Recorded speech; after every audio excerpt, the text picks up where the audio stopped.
عقابی روح جب بیدار ہوتی ہے جوانوں میں، عقابی روح جب بیدار ہوتی ہے جوانوں میں، نظر آتی ہے ان کو اپنی منزل آسمانوں میں۔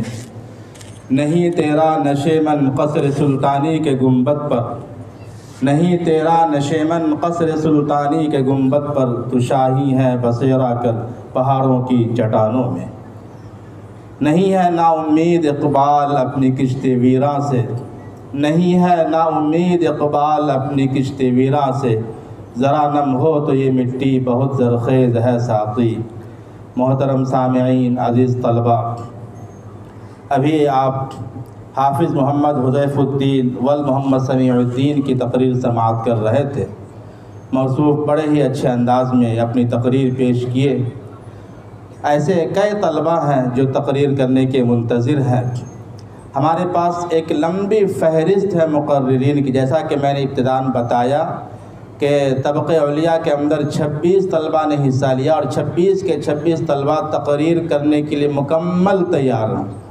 ایسے طبقہ سفلا کے اندر 11 طلبہ نے حصہ لیا، وہ 11 کے 11 اس قابل ہیں کہ ان کو یہاں اسٹیج پر بلا کر کے تقریر کرا سکتے ہیں، لیکن چونکہ اپنے پاس وقت کی بہت زیادہ کمی ہے، ہمیں مقرر علماء کرام، مہمانان کرام کو سننا ہے، اس لیے نمونے کے طور پر چند بچوں کو ہی پیش کیا جائے گا۔ میں ایک اور مقرر مدرسہ ہذا کے طالب علم اور اس سال کے خوش نصیب حافظ قرآن حافظ شیخ طاہر علی والشیخ قدرت علی کو میں دعوت دیتا ہوں کہ وہ آئیں، اپنی تقریر پیش کریں۔ ان کا عنوان ہے من کان للہ کان اللہ لہ۔ حافظ شیخ طاہر علی والشیخ قدرت علی صاحب۔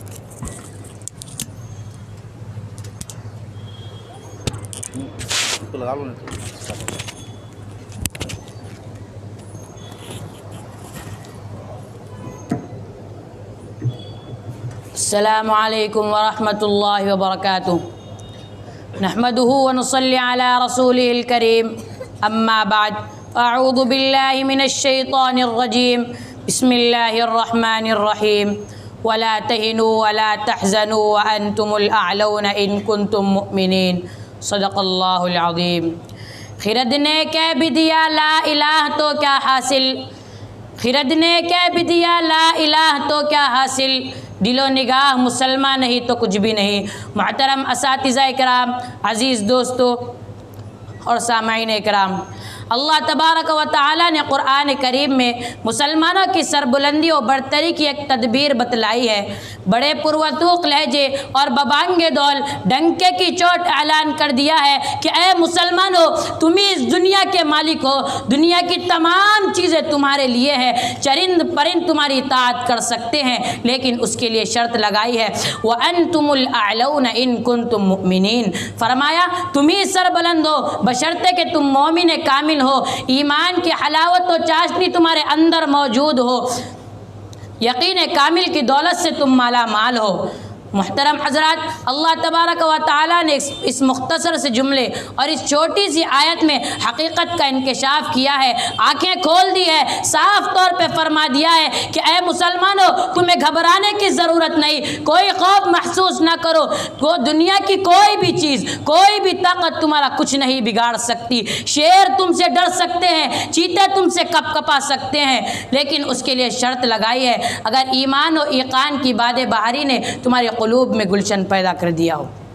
عزیز دوستو، آج مسلمان یہ تو چاہتا ہے کہ دنیا اس کے آگے جھک جائے، جس چیز کو وہ چھوئے وہ سونا بن جائے، 10 کے مقابلے میں اکیلا کافی ہو، اس کی عزت و شرافت کو دنیا سلام کرے، لیکن وہ بھول جاتا ہے کہ اسے مقام تبھی حاصل ہو سکتا ہے جب کہ خدا کی غلامی کرے، رنگ خون کے بتوں کو پاش پاش کر کے حقیقی فرما روا کا پرستار ہو، چڑھتے سورج کی پوجا چھوڑ کر مسجد حقیقی کی بارگاہ میں سجدہ ریز ہو، اسے مقام تبھی حاصل ہو سکتا ہے۔ محترم حضرات، ایک مرتبہ شیخ سعدی نے ایک شخص کو دیکھا کہ وہ شیر پر بیٹھا ہے اور ڈنڈا اس کے ہاتھ میں ہے اور شیر کا کان اینٹ رہا ہے، شیر کو جدھر چاہتا ہے چلاتا ہے، شیر بلا چو چرا کے اس کی تابعداری کر رہا ہے، اس کے آگے آگے چل رہا ہے۔ شیخ سعدی کو یہ دیکھ کر بڑا تعجب ہوا۔ اس شخص نے شیخ سعدی کو متعجب و حیران دیکھ کر کہا کہ اے سعدی، تم حیران کیوں ہو؟ تمہیں پریشانی کیوں؟ تم حیران کیوں ہو؟ یہ تو شعر ہے، دنیا کی کوئی بھی چیز، کوئی بھی طاقت تمہارا کچھ نہیں بگاڑ سکتی۔ شیر تم سے ڈر سکتے ہیں، چیتے تم سے کپ کپا سکتے ہیں، لیکن اس کے لیے شرط لگائی ہے، تو از حکم داور گردن مپیج، کہ گردن نپیج از حکم توہیج، کہ تم خدا کے حکم کی سرتابی نہ کرو، دنیا کی کوئی بھی طاقت تمہارے حکم کی سرتابی نہ کرے گی۔ کسی عارف نے سچ کہا ہے، من کان للہ کان اللہ لہ، کہ جو اللہ کا ہو گیا اللہ اس کا ہو گیا۔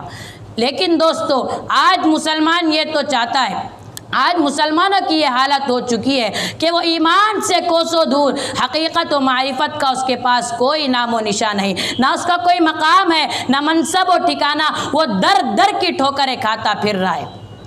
کل جو سمندر میں گھوڑے ڈال دیا کرتا تھا آج خود وہ پانی سے ڈرتا ہے، کل جو ہوا کے رخ کو موڑ دیا کرتا تھا آج ہوا کے تھپیڑے اس کے رخ کو جھلسا دیتے ہیں، کل جو آگ سے صحیح سلامت نکل جایا کرتا تھا آج اس کی حالت یہ ہو چکی ہے صرف ایک ہی چنگاری اس کے پورے وجود کو خاکستر کر دیتی ہے۔ کل جو آقا تھا آج غلام ہے، کل جو حاکم تھا آج محکوم ہے۔ حقیقت یہ ہے کہ فلاکت و نکبت نے اسے گھیر لیا ہے، پریشانی و ضب و حالی اس کی قسمت بن چکی ہے، اس کا ایمانی شعلہ سرد پڑ چکا ہے۔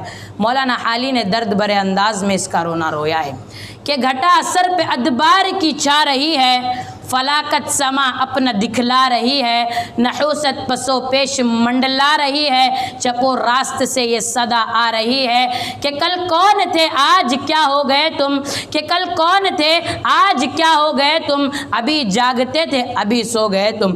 محترم حضرات، ایک وہ بھی مسلمان تھے جب مدائن فتح کرنے کے لیے گئے تو راستے میں ایک سمندر پڑ گیا، مشورہ کیا کہ اب کیا کرنا چاہیے۔ مسلمانوں کی ایمانی قوت اور دین کے پرجوش ولولے نے کہا کہ ایمان کی طاقت کے سامنے یہ سمندر کیا چیز ہے، ہم اسی میں گھوڑے ڈال دیں گے۔ چنانچہ مجاہدین اسلام اور حضرات صحابہ کرام رضی اللہ تعالی علیہم اجمعین کی مقدس جماعت نے سمندر میں گھوڑے ڈال دیے اور پورا سمندر عبور کر گئے۔ کافروں نے جب یہ منظر دیکھا تو سب یہ کہتے ہوئے بھاگ گئے کہ دیو آمدن، دیو آمدن، کہ دیو آ گئے، دیو آ گئے۔ اقبال مرحوم نے خوب ترجمانی کی ہے کہ دشت تو دشت ہے دریا بھی نہ چھوڑے ہم نے، کہ دشت تو دشت ہے دریا بھی نہ چھوڑے ہم نے، بحر ظلمات میں دوڑا دیے گھوڑے ہم نے۔ محترم حضرات، آج بھی وہ ایمان پیدا ہو جائے، یقین کی وہ کیفیت ہمارے اندر آ جائے تو کوئی وجہ نہیں کہ ہمیں عزت حاصل نہ ہو، ہمیں سکون میسر نہ ہو، ہمیں دونوں جہاں میں کوئی ٹھکانہ نہ ملے۔ قرآن مجید کا اعلان ہماری زندگی کے عین مطابق ہو، اس شرط کو اپنے اندر پیدا کرے، وَأَنْتُمُ الْأَعْلَوْنَ إِن كُنتُم مُؤْمِنِينَ، کہ اے لا الہ کے وارث باقی نہیں ہے تجھ میں، کہ اے لا الہ کے وارث باقی نہیں ہے تجھ میں، گفتار دل برانہ کردار قاہرانہ، تیری نگاہ سے دل سینوں میں کانپتے تھے، کھویا گیا وہ تیرا جذبہ قلندرانہ۔ دعا ہے کہ اللہ تعالیٰ میں مومن کامل کی دولت سے مالا مال فرمائے۔